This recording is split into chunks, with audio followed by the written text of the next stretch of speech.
मन मोर एक फूल बगीचा मन मोर एक फूल बगीचा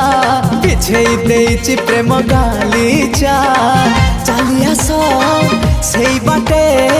खोजुछि मु साथी गोटे